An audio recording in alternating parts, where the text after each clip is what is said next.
ಸಂಭ್ರಮ ಮಾಡಿ. ಯಾರು ಬೇಡ ಅಂದಿದ್ದಾರೆ ಅಪ್ಪ? ಸಂವಿಧಾನದಲ್ಲಿ ನಿಮ್ಮ ಆಚರಣೆಗೂ ಅವಕಾಶ ಇದೆ, ನನ್ನ ಆಚರಣೆಗೂ ಅವಕಾಶ ಇದೆ, ಬೇರೆಯವರ ಆಚರಣೆಗಳಿರ್ಬೋದು, ಬೇರೆಯವರ ಸಂಭ್ರಮಗಳಿಗೂ ಅವಕಾಶ ಇದೆ. ದಯವಿಟ್ಟು ಸೌಹಾರ್ದತೆಯನ್ನು ಕಾಪಾಡಿಕೊಂಡು ಎಲ್ಲರೂ ನಡಿಬೇಕು. ಈ ಯಾರು ಇದನ್ನ ಸಮಾಜದಲ್ಲಿ ಈ ವಿಷ ಬೀಜಗಳನ್ನು ಬಿತ್ತಾರೆ ಅವರಿಗೆ ಕಾನೂನಾತ್ಮಕವಾಗಿ ನಾವು ಕ್ರಮ ತಗೋಬೇಕಾಗ್ತದೆ. I am here to ensure that there is law and order maintained in the state.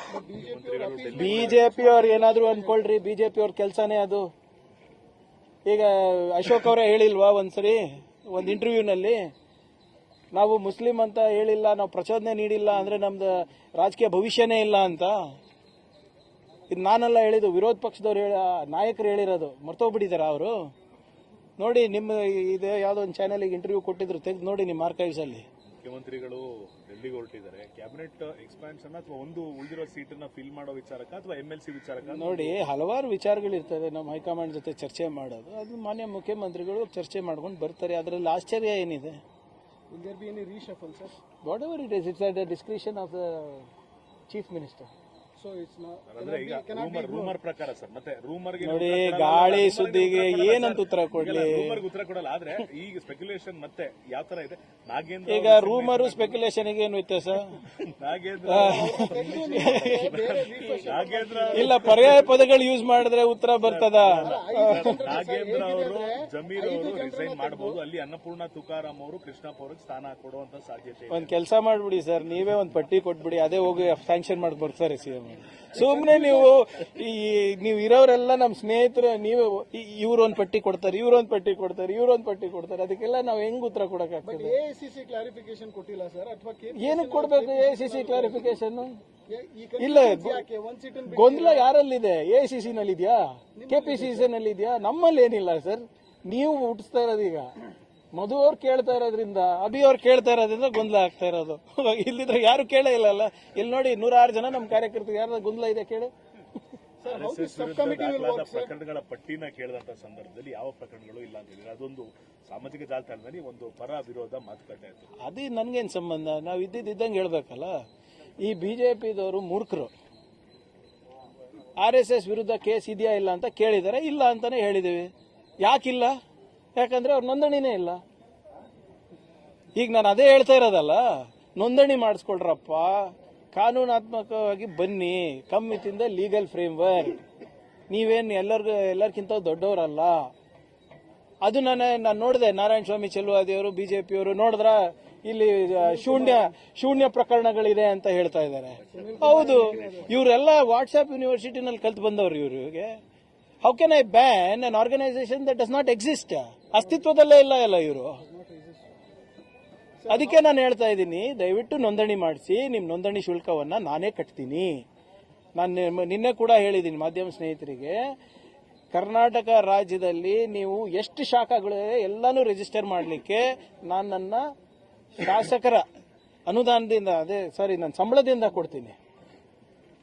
ಬೇಕಾದ್ರೆ ನಮ್ದೇನಾದ್ರೂ ಒಂದ್ ಸ್ವಲ್ಪ ಏನಾದ್ರೂ ಬೇರೆ ಮಾರಾಟ ಮಾಡೋದು ಅದನ್ನೂ ಮಾಡ್ತೀನಿ ಬೇಕಿದ್ರೆ. ಬಟ್ ನೋಂದಣಿ ಶುಲ್ಕ ನಾನೇ ಕೊಡ್ತೀನಿ. ಬೇಕಿದ್ರೆ ರಾಷ್ಟ್ರಾದ್ಯಂತ ಮಾಡ್ಬೇಕಂದ್ರೂ ಕೂಡ ನಾವೇ ಕೊಡಿಸ್ತೀವಿ. ಪೊಲಿಟಿಕಲ್ ಹೇಳಿಕೆಗಳಿಗೆ ಮಾತ್ರ ಸೀಮಿತ ಆಗ್ತಿದೆ. ಯಾಕಂದ್ರೆ ನೀವು ಚಾರ್ಜ್ ತಗೊಂಡು 2.5-3 ತಿಂಗಳು ಆಗ್ತಾ ಬಂದಾಗ ನೀವು ಇದನ್ನ ಇನ್ಸಿಸ್ಟ್ ಮಾಡ್ತಾ ಇದೀರಾ. ಅವರು ಇದನ್ನ ಯಾವುದೇ ಕಾರಣಕ್ಕೂ ಸೀರಿಯಸ್ ಆಗಿ ತಗೊಂಡಂತ ಕಾಣ್ತಿಲ್ಲ. ಮತ್ತೆ ಯಾಕೆ ಉತ್ತರ ಕೊಡ್ತಾ ಇದ್ರೆ? ಮೋಹನ್ ಭಾಗವತ್ ಅವ್ರು ಯಾವತ್ತನ ಉತ್ತರ ಕೊಟ್ಟಿದ್ರ ನಿಮ್ಗೆಲ್ಲರಿಗೂ? ಮೋಹನ್ ಭಾಗವತ್ ಅವ್ರು ಇರ್ಬೋದು, ದತ್ತಾತ್ರೇಯ ಹೊಸಬಾಳೆ ಅವ್ರು ಇರ್ಬೋದು, ಸಂತೋಷ್ ಜಿ ಅವ್ರು ಇರ್ಬೋದು, ಯಾವತ್ತನ ಉತ್ತರ ಕೊಟ್ಟಿದ್ರ ಸರ್ ನಿಮ್ಗೆ? And if I am so irrelevant, ನನ್ನ ಹೇಳಿಕೆಗಳಿರ್ಬೋದು, ನಾನು ಕೇಳ್ತಾ ಇರೋ ಪ್ರಶ್ನೆಗಳಿರ್ಬೋದು ಅಪ್ರಸ್ತುತ ಇದ್ರೆ ಉತ್ತರ ಯಾಕ್ರಿ ಕೊಡ್ತಾ ಇದ್ರಾ? ನಿಮ್ಗೆ ಧೈರ್ಯ ಇದ್ರೆ ನನಗೆ ಕ್ರಿಮಿನಲ್ ಡಿಫಮೇಷನ್ ಕೇಸ್ ಹಾಕ್ಸಿದಿರಲ್ಲ, ಸಮನ್ಸ್ ಕೊಡ್ಸಿದಿರಲ್ಲ, ಬನ್ನಿ ಉತ್ತರ ಕೊಡ್ತೀನಿ ಕೋರ್ಟಲ್ಲಿ ನಿಮ್ಗೆ. ನಿನ್ನೆನೂ ಯಾರೋ ಕೇಳ್ತಾ ಇದ್ರು, ಸರ್ ರಿಜಿಸ್ಟ್ರೇಷನ್ ಯಾಕೆ ಬೇಕು? ಮೋದಿ ಅವರು ಇದ್ರ ಮೆಂಬರ್ ಇದ್ದಾರೆ, ಅಮಿತ್ ಶಾ ಅವರು ಇದ್ರ ಮೆಂಬರ್ ಇದ್ದಾರೆ, ಯಡಿಯೂರಪ್ಪ ಅವರು ಇದ್ರ ಮೆಂಬರ್ ಇದ್ದಾರೆ, ಅಶೋಕ್ ಅವರು ಇದ್ರ ಮೆಂಬರ್ ಇದ್ದಾರೆ ಅಂತ. ಎಕ್ಸಾಕ್ಟ್ಲಿ ಮೈ ಕೇಸ್. ಇಷ್ಟೊಂದು ಪ್ರಭಾವಿ ನಾಯಕರು RSSನ ಪ್ರಚಾರಕರಿದ್ದಾಗ, ಸದಸ್ಯರಿದ್ದಾಗ ನೋಂದಣಿಯಿಂದ ಯಾಕೆ ಎದುರ್ತಾ ಇದ್ದೀರಾ? ಅದೇ ವೈ ಈಗ ನೀವು ದೊಡ್ಡದಾಗಿ ಎಲ್ಲರೂ ನಾನು ಸದಸ್ಯ ಇದ್ದೀನಿ, ಪ್ರಚಾರಕ್ಕಿದ್ದೀನಿ, ಸ್ವಯಂ ಸೇವಕ ಇದ್ದೀನಿ ಅಂತ ಹೇಳ್ತೇವೆ. ಇಷ್ಟೊಂದು ಪವರ್ಫುಲ್ ಮಂತ್ರಿಗಳು, ಗೃಹ ಸಚಿವರು, ಪ್ರಧಾನಮಂತ್ರಿ ಇನ್ಕ್ಲೂಡೆಡ್ ಈ ಸಂಘಟನೆಯ ಸದಸ್ಯರಿದ್ರೆ, ಸ್ವಯಂ ಸೇವಕರಿದ್ರೆ ನೋಂದಣಿಯಿಂದ ಯಾಕೆ ಹಿಂಜರಿತಾ ಇದ್ದೀರಾ?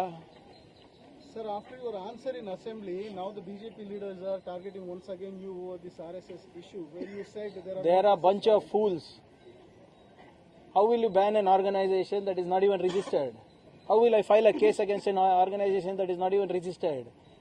And my demand is extremely clear.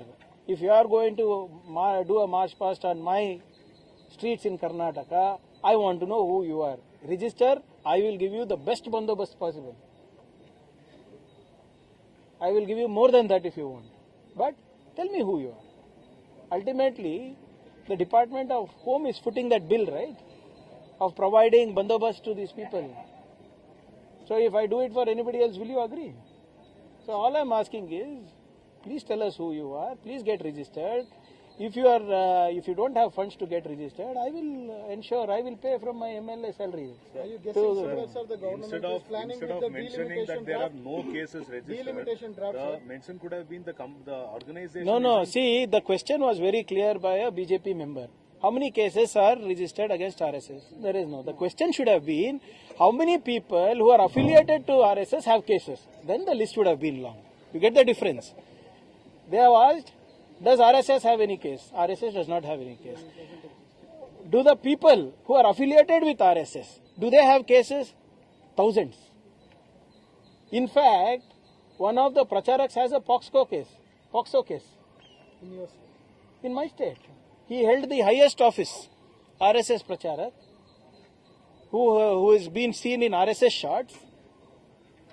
So, if they had asked me how many cases are registered against people affiliated to RSS, the list would have been long.